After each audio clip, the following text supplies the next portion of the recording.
Throughout our history, humanity has always been fascinated by death. Some welcome the end of a life well lived, while others fear the unknown darkness of the other side. Either way, we have always hunted for knowledge on death and the afterlife. Some find comfort in religious and spiritual beliefs, others in scientific certainty. So it is not so strange that this subject appears all throughout mythology and folklore, whether it be tales that create fear or comfort, or the honest experiences of those who have taken a glimpse into the world beyond our own, the Black Riders.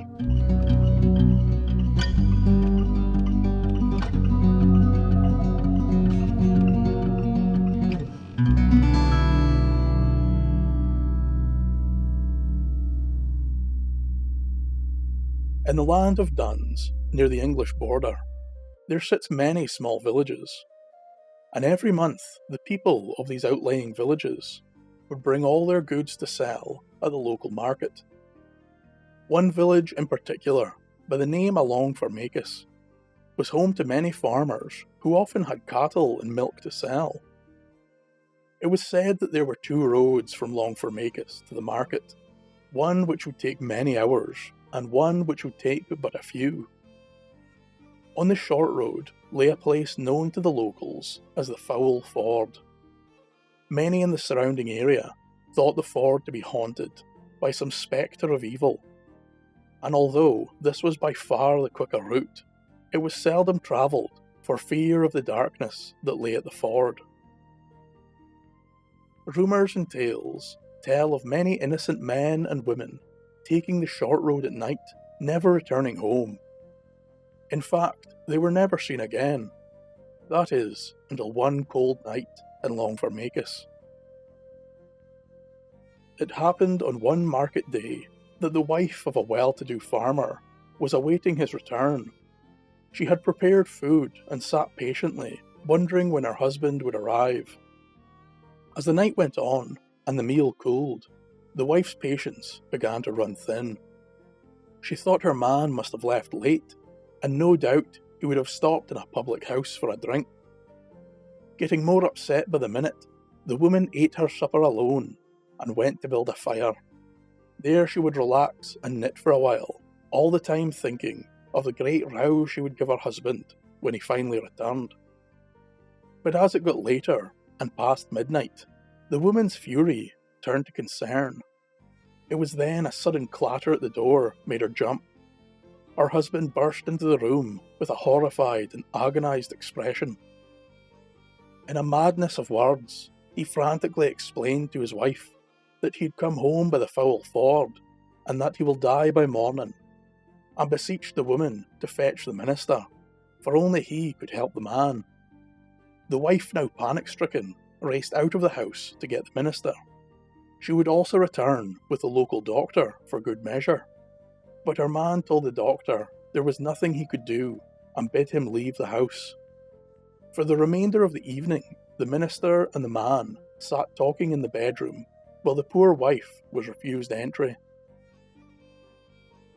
As the sun rose in a new morning, the minister would exit the room, and with a melancholic expression, he would embrace the woman and tell her husband had died.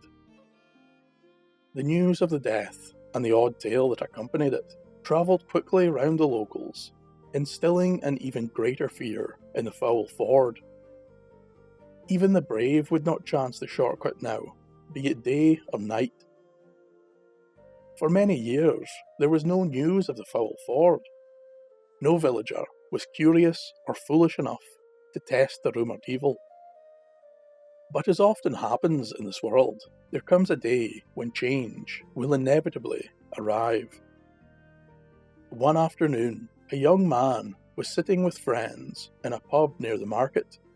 He had went that day to sell wool, and rather than returning quickly to Longformacus, where his wife patiently awaited him, he was cajoled into the bar and a pint of ale was forced upon his hand. Or at least, that is how he planned on explaining the situation to his wife later that night. The young man sat well into the evening, making merry with his friends. but upon seeing the darkness outside, he thought he really must leave, for it would take him till near morning to reach home. It was then that one of the drunken few suggested the foul ford. It was far quicker, and not only that, but the reduced journey would mean more drinking time. The young man was apprehensive about the path, and worried about the old tales. "Surely you don't believe in that old nonsense about a dark spirit or curse?" called one of the men. "Ah, he is far too much of a coward to take that path," drawled another. The young man, like many young men, especially those full of drink, decided to show them all that he was brave. He would take the foul ford, and not only that, but he would take it again next month, and arrive at the market first to tell each of them his harrowing journey. As the pub closed for the night, the young man's friends each went their separate ways, back to their own villages, and the man himself would head off in the direction of the short path, all alone. During this time, the man's wife sat frantically watching for his return, but it was all in vain. The young man would not return that night. Early the next morning, the poor wife would report her missing husband to some neighbours, who banded together and headed to the market town in search of the man. But he was not to be seen anywhere. The patrons of the pub told of what had happened last night, and of the young man's foolish decision. The men returned to Longformacus, and relayed the tale. On the next morning, a great troop of neighbours and family members decided to search the foul ford. There, in the bright midday sun, they found the body of the young man, laying on the bank beside the ford. Strangely, he bore no marks of violence, and although his coat was still on, his waistcoat was lying upon the grass, and in its pockets were the man's belongings and his money. The locals returned the body to Longformacus, and informed the now elderly minister there was to be a funeral. At the dead man's wake, the minister rose to give a speech to the gathered family members and neighbours. First, he apologised for keeping secret the tale he would now tell, for he thought it to be a dying man's madness, but now he believed it to be true. He finally felt justified in revealing what the old farmer had told him on the night he died. Whilst the farmer was heading home, he crossed the foul ford and was coming up the brae on the other side, when he was met by a ghostly procession of horsemen, dressed all in black, riding 2 by 2. As the odd beings reached the man and began to pass him by, he noticed to his horror that he knew each and every one of them. All of the black figures had been neighbours or family members from Longformacus, who had all died some time ago.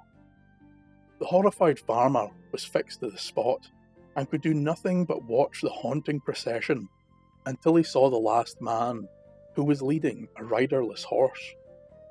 As he reached the farmer, the man dismounted, and said that the final horse was for him. The farmer refused to mount, at which point more of the dark riders dismounted, and came towards the man. A vicious struggle then ensued, yet the wily farmer managed to slip between the hands of the black-robed spirits, and ran with all haste towards his home. But the dark riders called after him, "It is of no use. Your life is forfeit. You will have want of the horse before morning." And before the morning sun could rise, the man did indeed die that night. It would seem that some darkness truly did lay upon the ford, and if the minister had heeded the dying man's words, or the drunken man had been less foolish, perhaps there would be one fewer rider in the parade of death. Thank you for listening, and a special thank you to all my patrons who support my work and help keep these tales alive. This is an odd tale indeed, and it infuriates me to no end that there is such little information about it. I would love to know more of the Dark Riders, and their connection to the ford, where they came from, how many there were, was it only members of Longformacus? Could these dark riders be found in other places around Scotland? As a quick aside, there is a place in Scotland, some distance from Duns, on the coast, by the name of Falkirk, which some people confuse in this tale, and believe that the story took place there. I, for one, do not believe that Falkirk is of any relation to this tale, not only due to geographical impossibilities, but for reasons I will mention a little later on. There are many tales in Scottish folklore that involve parades of the dead. In some, men are forced to join and return safely later on, or are found many miles away, or on different continents even. The spectral host is commonly known as the Slua, or Army of the Dead. In Scotland, it was thought that the unforgiven dead were doomed to join the Slua and march for eternity in the ranks of the dead. Some believe that the Slua was actually a host of the Doinashee, or fairies, heading to war. In other tales, these beliefs are mixed, and the Sidhe command the host of the dead to do their bidding and fight in their eternal wars.